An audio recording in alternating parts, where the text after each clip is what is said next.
Place à l'édito éco. Bonjour Nicolas Bouzou. Bonjour à tous. La bataille des retraites commence, elle sera dure. Vous avez écouté les réactions des syndicats après la présentation de la réforme. Hier, vous n'êtes pas du tout d'accord avec eux. Non, les syndicats nous disent que la réforme n'est pas nécessaire et qu'elle est injuste. Alors, je suis désolé de le rappeler pour la énième fois, mais le Conseil d'orientation des retraites nous dit que certes, les dépenses de retraite sont contrôlées, mais que le système est en déséquilibre à partir de cette année, 2023, un déséquilibre qui représentera entre 0,5 et 0,8% du PIB jusqu'en 2050. Il faut ajouter à cela, d'ailleurs, 30 milliards d'euros qui ne figurent pas dans le déficit, mais qui correspondent au financement de l'État pour les régimes spéciaux et aux surcotisations de l'État pour les fonctionnaires. La réforme n'est pas injuste.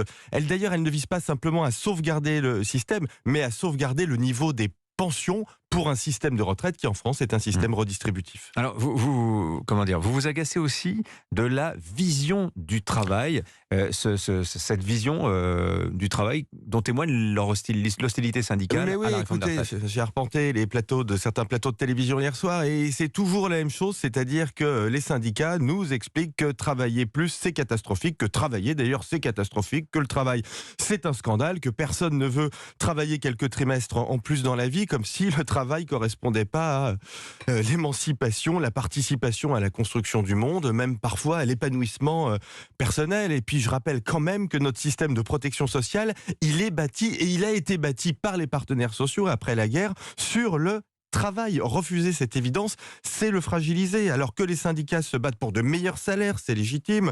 Pour une meilleure articulation entre la vie privée et la vie professionnelle, c'est légitime. Pour de meilleures conditions de travail, c'est légitime. Mais cette espèce de dénigrement du travail en permanence, non.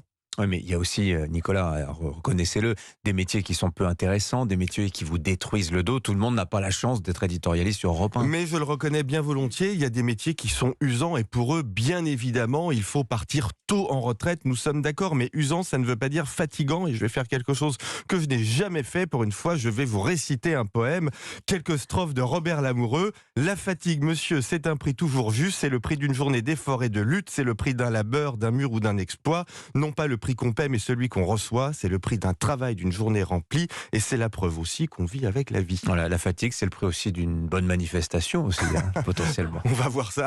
Merci beaucoup, À demain. Nicolas Bouzou. À demain, 7h20.